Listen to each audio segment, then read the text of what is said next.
নমস্কার বন্ধুরা, আমি অর্চনা চলে এসেছি। আশা করি আপনারা সবাই ভালো আছেন। দেখে বুঝতে পারছেন কি বানিয়েছি।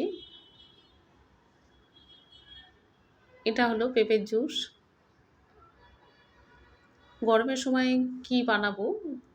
যতই ভালো তরকারি হোক না কেন, তরকারি যেন ভালো লাগে না। একটুখানি খাওয়ার পর আর যেন ভালো লাগছে না। মনে হয় যেন একটু জুস ঠান্ডা কিছু হলে যেন খুব ভালো হয়। আমেদাবাদে ভীষণ গরম। রোজ যদি জুস হয় তো মানে ভীষণ ভালো হয়। শরীরটা বেশ সতেজ লাগে।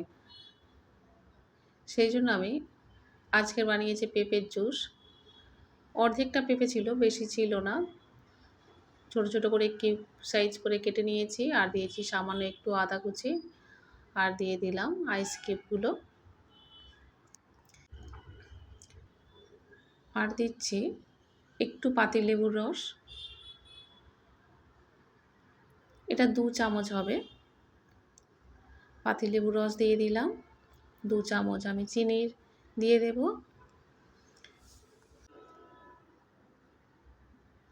আর দিয়ে দেব অর্ধেক চামচ বিট নুন। বিট নুন দিলে খাবারের স্বাদই বদলে যায়। ভালো করে এটা জুস বানিয়ে নিতে হবে। জুসটা হয়ে গিয়েছে। এখানে আইস কিউবগুলো দিয়ে দিলাম আর জুসটা ঢেলে দিচ্ছি। এভাবে জুস বানালে জুসটা খুব সুন্দর স্বাদ হয়।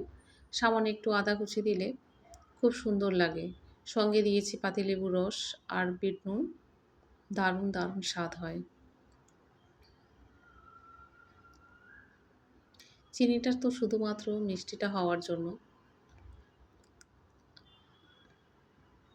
দেখুন কত সুন্দর হয়েছে।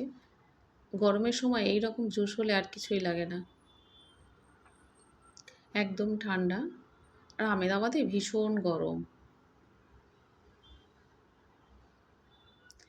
যাই হোক, আজকের জুসটা কেমন হয়েছে, কেমন করে বানিয়েছি আপনারা কমেন্টে জানাবেন।